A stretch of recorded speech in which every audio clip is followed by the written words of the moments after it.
खुलुमबाय स्टुडिअ दं आङो राकेश रामसियारि बे समाव बिटिआरनि खुंगिरि प्रमद बर'खौ साबायखर बावदों नेपाल हादरनिफ्राय आफादनि मेम्बारनि हैसोजों आं आसामनि बड'लेण्डनि चिफ माको प्रमद बर' सराखौ आं जोंनि नेपालनि बर' मेचेनि समूहनिफ्राय आं धन्यवाद होनो सानो।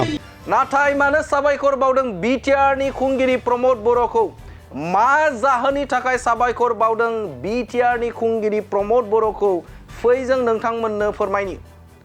फाफ्रोमबो बिथिङाव बिटिआरनि जौगाथायनि थाखाय खामानि मावबाय थानाय बिटिआरनि खुंगिरि प्रमद बर'आ बिटिआरनि अनगा नेपाल हादरनि बर'फोरनिबो आंगो जानो हादों। बर' लाइमोनफोरनि सोलोंथाइखौ गोजौ थाखोसिम लांनो थाखाय नारा नाथा नाजानाय बायदि प्रमद बर'नि मोनसे बाख्नायजाथाव आगान। नेपाल हादरनि सा-8 फरायसाफोरखौ आसाम डाउनटाउन मुलुगसोलोंसालियाव मुं थिसनना फोरोंथाइ होनायखौ लानानै नेपालनि मेचे समाज सिबियारि आफादनिफ्राय जोबोद गोजोननायजों साबायखर बावदों बिटिआरनि खुंगिरि प्रमद बर'खौ।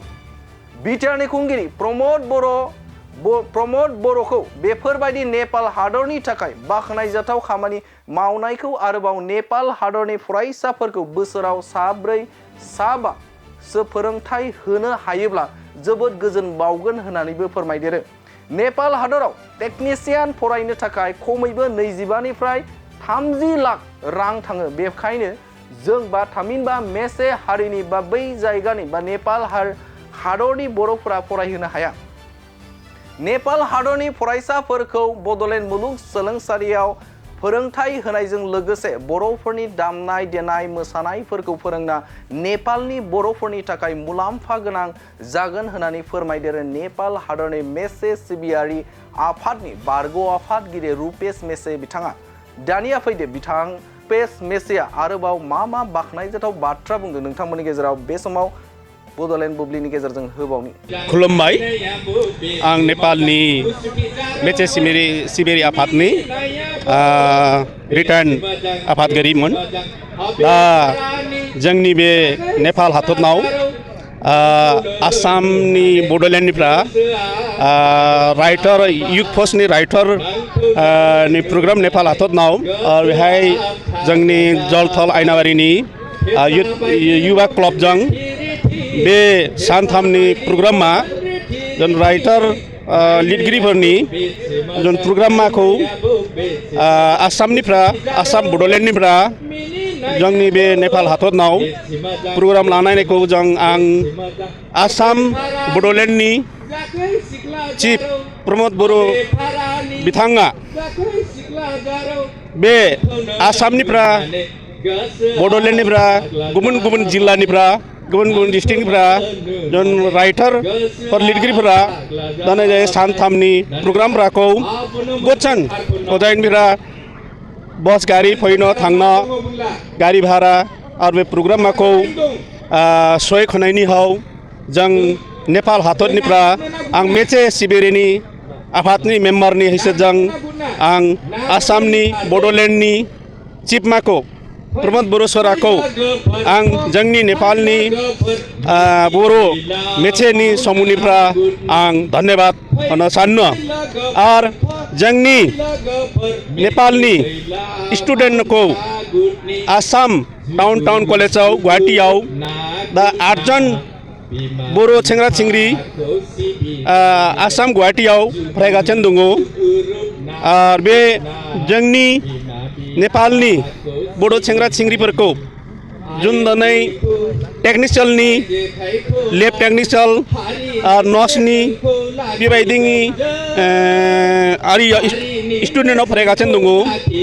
बेखौ आं बड'लेण्डनि चिफ माको प्रमद बर'खौ बेबायदि खामानि आरोबाव जोंनि नेपालनि बर' सेंग्रा सिंग्रिफोरखौ आरोबाव बड'लेण्डनिफ्राय बेबायदि जोंनि स्टुडेन्टफोरखौ बे टाउन कलेजाव गुवाहाटीयाव आरोबाव नेक्स्टआव बेबायदि बोसोरै 7-8 लांनो हायोब्ला जोंनि नेपालनि जों बर'फोरखौ फरायहोनानै कमसे कम बे टेकनिकेल फरायनानै फैयोब्ला बेहाय नेपाल हादराव खामानि मावनो हाबा मावनानै जे जोंनि न'खरनि आर्थिक नाखौ समस्याखौ जे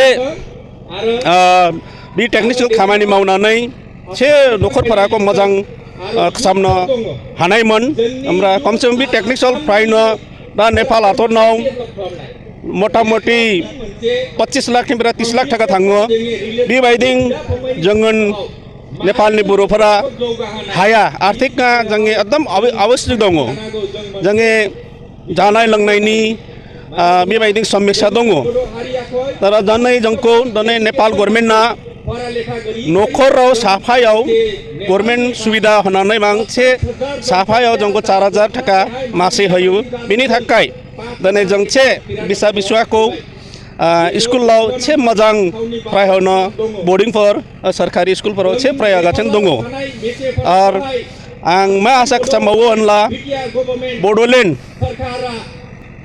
विश्वविद्यालय दङ क'क्राझाराव बे क'क्राझार विश्वविद्यालयावबो जोंनि 11-12 फरायनायनि स्टुडेन्टफोरखौ बे बड'लेण्ड कलेजावबो मोननोब्ला लांनानै फरायनो हायोब्ला कमसे कम साब्रै साबासम ओमफ्राय बे क'क्राझार बड'लेण्ड एरियायाव कमसे कम जोंनि बर'फोरा दामनाय देमनाय आरो जोंनि बेबायदि लिरगिरिफोर बेहायनि आसामनि बर' राइटारफोरजों सोलोंनानै कमसे कम नेपालाव फैनानै बिसोर जोंखौ गावनि नेपालनि जों बे दामनाय देमनायखौ गासैबो बावजोब्बायमोन बे बावजोबनायखौ आं बड'लेण्ड लाखौ बेबायदि सहायखौनो आं आरोबाव प्रमद बरुवाखौ जोंनि नेपाल हादरनि दामनाय देमनाय विभिन्न कल्चार सम्बन्धीनि जोंनि भाषा सम्बन्धीनि नेपालाव समस्या दङ बे समस्याफोरखौ नेपाल गभर्नमेन्ट आरो बड'लेण्ड नेपाल गभर्नमेन्टजों जगाजग लानानै माबायदि नेपाल गभर्नमेन्टनि नेपालनि संबिधानाव दङ होननानै आं आसामनि बड'लेण्डनि लिडारफोरखौ आरो आसाम बड'लेण्डनि मेम्बारफोरखौ नेपाल गभर्नमेन्टखौ आरो इन्डियानिफ्राय मा पलिसि लानानै नेपाल हादराव खामानि मावो आं बेखौ मोनसे नेशनेल एम्बेसि थ्रुनिफ्राय खामानि मावनो गोबां हायो नेपालाव बे एम्बेसिनि थ्रुबा दा नेपालनि बर'फोरनिखौ जैसा बड' भाषा स्कुलफोरावनो बा बड'नि दख'ना दानाय गामसा दानाय बेबायदि टेक्निकेलाव आरो बेहाय जोंनि नेपालनि बाथौ धर्मफोरनि मन्दिर गैया बेबायदि मन्दिरफोर बानायनानै होनो आं जोंनि नेपालनि जायगा जायगायाव बेबायदि बड'लेण्डनिफ्राय मारै हायो मारै खालामनो हायो बेखौ खालामनो जों साननो आसा लायो आं फंनै बाथ्रा एसेयावनो नेपालनिफ्राय दिनैनि आसामनिफ्राय जों बे सानथामनि जोंनि नेपालनि आयनाबारियाव सानथामनि प्रग्राम जादों आरो राइटार जैसे आसामनिफ्राय 120 जन टोटल बिदा फंबायफोरा बे फैनानै प्रग्रामखौ लाबाय बेहाय जोंनि जानाय लोंनाय उन्दुनाय थाखायाव हायाखै होननानै जों बेखौ माबाफोर गलती जायोब्ला क्षमा बिथोन होननानै आंनि फंनै बाथ्राया एसेयावनो जोब्बाय खुलुमबाय धन्यबाद। बेराम आजार जानाय सुबुंफोरनि थाखाय इसवार पलिक्लिनिक एन्ड रिसार्च सेन्टारा गोबां खाबुफोर लाबोदों। बे इसवार पलिक्लिनिक एन्ड रिसार्च सेन्टाराव गोबां बेराम जानाय सोखानो हाग्रा मोजां रोंगौथि गोनां डक्टरफोर दं। क'क्राझार सहरनि खारगामि निउ फ्लाइअभारनि साखाथियाव थानाय इसवार पलिक्लिनिक एन्ड रिसार्च सेन्टारा गोबां फेसिलिटिज एबा खाबुफोर फोसावदों। इसवार पलिक्लिनिक एन्ड रिसार्च सेन्टारनि फेसिलिटिफोरानो जाबाय obstetrics and gynaecology, general surgery, orthopaedic surgery, laboratory, ultrasonography, casualty, paediatrics, pathology, pharmacy, laparoscopy surgery, NICU, x ray आरो इसवार पलिक्लिनिक एन्ड रिसार्च सेन्टारा 24 घन्टा जेब्लाबो खुलायै थागोन। लांलाय लाबोलायनि एम्बुलेन्सआबो मोजाङै सार्भिस थागोन। निखावरि सुबुंफोरनो इसुआर पलिक्लिनिक एन्ड रिसार्च सेन्टारा रेहाय होनाय जागोन आरो बेराम आजारफोरखौ बे इसुआर पलिक्लिनिक एन्ड रिसार्च सेन्टाराव मोजाङैनो देहाखौ फाहामथाय लाफैनो हागोन।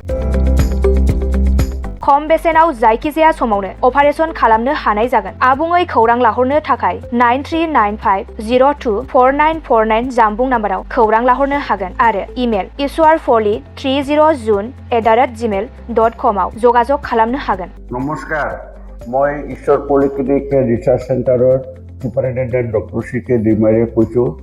আমাৰ এই ঈশ্বৰ পলিক্লিনিক ৰিচাৰ্চ চেণ্টাৰটো কোকৰাঝাৰৰ খাৰগাঁও ফ্লাইঅভাৰৰ তলতে এইটো নতুনকৈ আমাৰ স্থাপিত হৈছে এটা নাৰ্ছিং হোম। ইয়াতে আমাৰ এই নাৰ্ছিং হোমত বিভিন্ন বিভাগৰ চিকিৎসা কৰা হয়, যেনেকৈ অৰ্থপেডিক্সৰ আৰু গাইনকলজি আৰু তাৰপিছতে জেনেৰেল চাৰ্জাৰী, আৰু আমাৰ ইয়াতে জেনেৰেল চাৰ্জাৰী হোৱাৰ লগতে লেপাৰস্কোপিক অপাৰেশ্যনো হয়।